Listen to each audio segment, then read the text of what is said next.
Thank you, Chair. Bishop, honoured guests, members of Synod on the Board of Finance, of course. I'm pleased to present to you this morning the budget for 2017, which has been proposed by the Budget Committee and approved by the Board of Finance Directors and Trustees. I am assuming that you've had the opportunity to read through the papers. So what I intend to do this morning is give you just a brief overview of the budget setting process and then take you through some of the main budget points. But before I do that, just I think to remind us, this is what the budget's for. It isn't so that we can stack up pound notes, coins in Church House. It's to do this. It's our Vision 2026. I'm not going to read it to you, but you've got to have that in your mind. That's what we're aiming to do with the funds that we're hoping to gather and spend in God's purpose.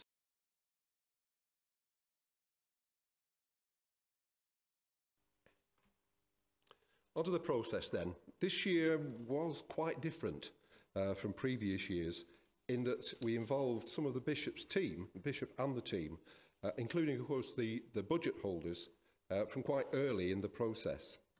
The reason for this was to ensure that the budget stayed focused on our vision, and if savings needed to be made, that they would come in places which cause least harm to the diocese. The Budget Committee had the first opportunity to consider the raw projected budget figures. With that as a starting point, I met the Bishop and some of the team to ask them to both consider income and prioritise expenditure for 2017, and to come back to the Budget Committee with what they believed to be a viable budget. And he did. The Bishop came back in July and presented a series of recommendations to the committee, which were considered in some detail. And I can tell you now, there wasn't a request for a doubling of senior staff pay. Most, but not quite all, of the recommendations were taken on board, and this process ultimately led to the budget that you have before you today.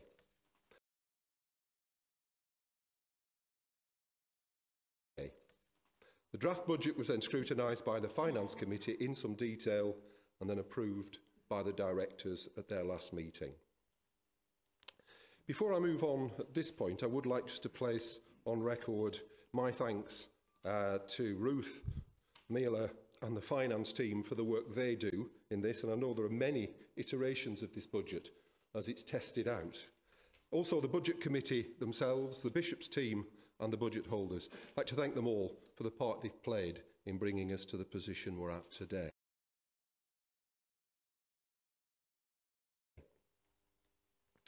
I'll now take you through some of the key points on the budget, and you'll find these actually on pages 1 and 2 of your papers, but just to summarise those.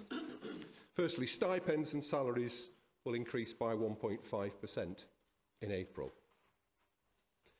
We're also looking in 2017 for a 100% collection rate. Now, I know you might cheer and think that means we're going to bring in everything. That's not the case. This will be achieved by parishes applying at the start of the year into an 8% relief fund, rather than parishes just doing their own thing. And at the end of the day, we find out whether the share's been collected in full or not, or how much has failed to be collected. We'll agree with parishes that we know are struggling exactly where they're going to get to. And that agreed figure will become their adjusted share assessment for the year. And by doing that, we sincerely hope that we can reduce the under-collection of share to 8%, because it's significantly more than that now. As it's looking for this year, we're at 88.9%. Now, that will improve. God willing, that will improve. But we want to get that to 92% in 2017. And the top team are committed to making that happen, because we asked them that question. Parishes will also be encouraged to make 12 equal payments through the year. That won't be possible for all parishes. We know that some parishes have their income flow linked to various events during the year. But that's our aim, to get as many parishes as possible to pay by 12 equal payments. And free forms will need to be submitted quarterly to fit in with that. Ruth is contactable at any stage by any parish that needs to know exactly how that's going to work. Vacancy support in parishes is going to reduce. Retired clergy payments for services are reduced from 3 services to 2. Vacant posts will be advertised on the diocesan website at no cost to the parish, but if a national newspaper advert's sought, then the parish will cover this cost. Again, we appreciate that that won't be possible in some parishes, the parishes that are struggling. So we are holding back 20% of the old budget so that we can assist deprived parishes to apply for support. The aim is to maximise the use of the mechanisms to advertise that don't involve cost, and there's a lot of evidence that says the way we've recruited over the last 2 years, the national adverts haven't actually been the thing that have got us the staff. It's been the local work and the connections and who people know. Retrospective faculties are to be paid for by parishes. The thinking behind this is we've always said that the diocese wanted to cover the cost of faculties because we want to encourage them. But if we've passed that point and it's a retrospective one, it really shouldn't be paid for by the diocese. It should be the parish. They should have got it in at the appropriate time. So the parishes pay for retrospective ones. Decorating grants to be more carefully managed by the property team. At the moment, it doesn't work that way. It works on application. Where a parish has a house for title curate in 2017, we're going to continue to use those. But where there's no house, the DBF will look to rent, if possible, asking for a 4-year lease. If this works well, the DBF will move to renting all curate houses in the future. The rationale behind this is just to try and reduce transaction costs. We're consistently buying and selling houses because curacies move round. And as you're well aware, transaction costs for house buying and selling aren't small. For the coming year, we've budgeted for 12 vacancies based on the current experience and anticipation in 2017. I can promise you there is no attempt in this to manage that figure so that we get 12 vacancies. We just expect there to be 12 vacancies so we can take it into account within the budget. The Churches Together in Lancashire grant reduces by £6,000. It's regrettable, but it's to get us back to a balanced budget. Parish Development Officer half-time post and Parish Resources Officer 1-day post, which aren't currently filled, have been removed from the budget for this year. That doesn't mean they can't be reinstated in future years if the needs felt to be there. We have got some voluntary help that will make up some of that difference. But this was passed by the team, and the team felt that this was appropriate. That is the team that deal with this. Safeguarding support has been increased following the review of the needs of the diocese, and this follows on from increased training requirements introduced by the National Church. Safeguarding's a big issue now, and we do have to fund this. This is a must be done. And finally, Whalley Abbey, again, is being funded through the use of DBF reserves while we go through the process of review. Hopefully we will be coming back here at some point with the result of that review and then move on. But at this point, and last year, we did feel that parish share shouldn't be burdened with the cost of Whalley Abbey, and we should carry it centrally from reserves, which aren't great, but they are sufficient to be able to cover this.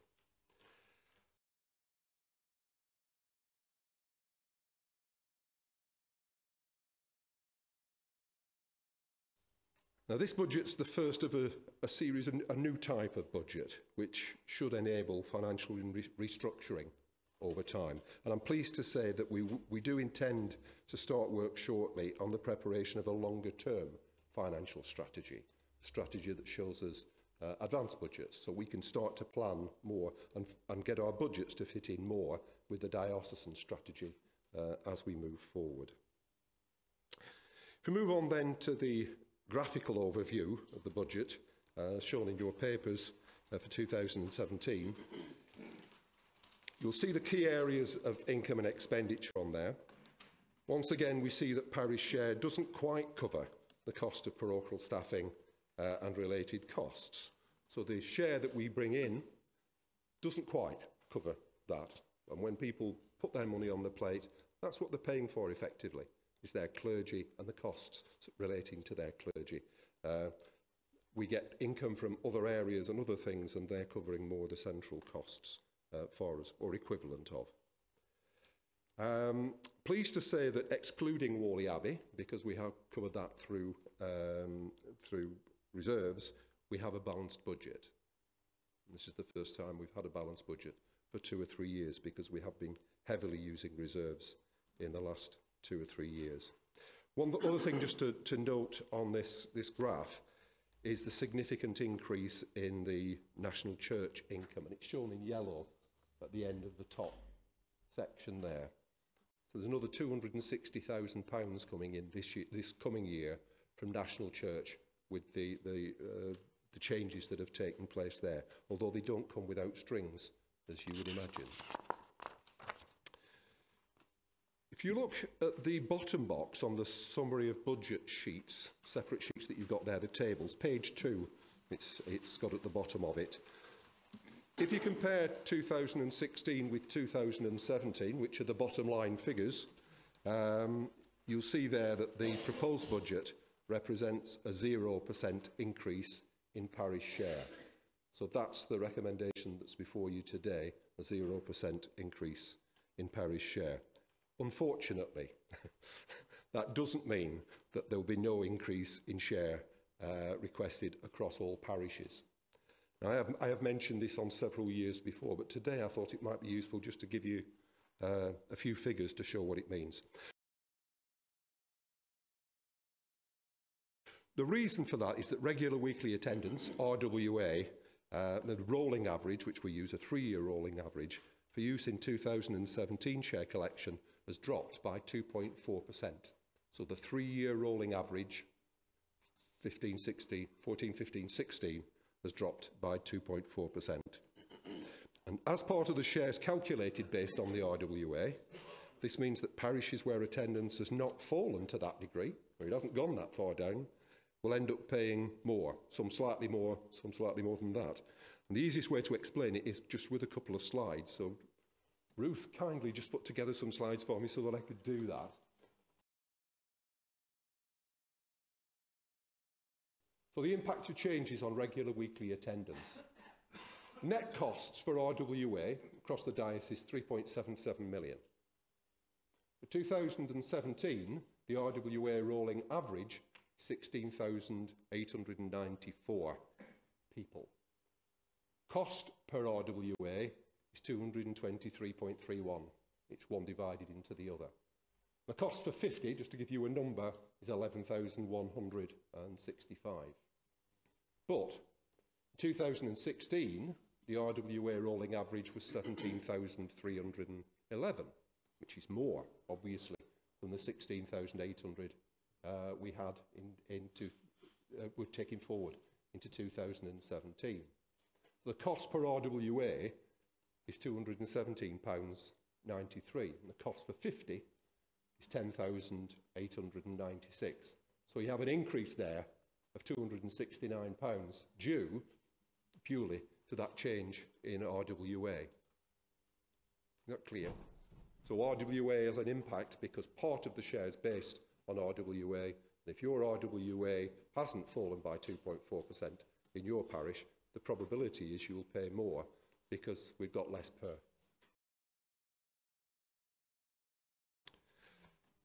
In addition to this, there may be some other variations because the new data for calculating the socio-economic multiplier, a lot of technical terms here, the SEM, and it's the figure by which we normalise deprivation across the diocese. We've got the new figures in now, they're available, and they will be used in 2017 in accordance with the current share formula. We don't have any choice in that, that's our formula, and it says that we should change it as and when it comes in. For the future, expanding the range of SEM to give more support to deprived parishes is also being explored. At the moment, we go from 70 to 120, 125.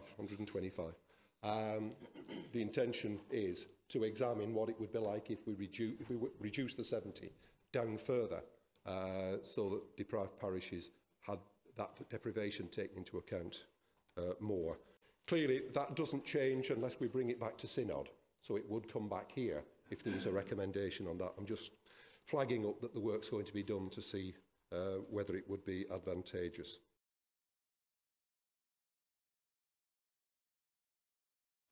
So the motion is that this Synod accepts the recommended budget excuse me, for 2017 with a total amount requested from parishes, and that's the calculated assessment, of £8,862,698. It's a very precise figure, isn't it?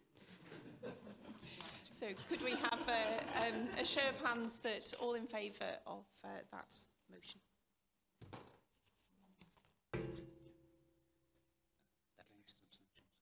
And against? And abstentions? Thank you. That motion is clearly carried. Could I just thank everyone and all the parishes for the work that they do in this area. I do appreciate, we think we have it hard, but you're actually trying to get the money in. We really do appreciate the amount of work that goes on in parishes when times are tight. So thank you to the parishes. If you could feed that back. Bishop Julian. I just need to add my thanks on our behalf to John and his team for presenting today's budget and for getting it to that 0% increase. I think that's very significant, and I'm really grateful to John and the team for what they have done. It always seems strange to me to plan for a deficit budget, which is what we've done really up to now, with allowing for uncollected parish share. It's much better to go for this 100% collection rate, but with a fund that people apply to for relief. That's a much better system. So I think it's a significant shift and change, and I'm really grateful to John and his team for what they've been able to achieve. Just a note of concern, we haven't sort of mentioned it, but the fact that there is a 2.4% decline in RWA is actually a real worry. And my hope and thought would be at this stage, we would not be finding that, given where we are with Vision 2026 and the energy that there is there. Why is that happening? I just leave it as a question, and to say this is a real concern to me that has been brought as the rolling weekly average in that decline now. There's still plenty of work for us to do.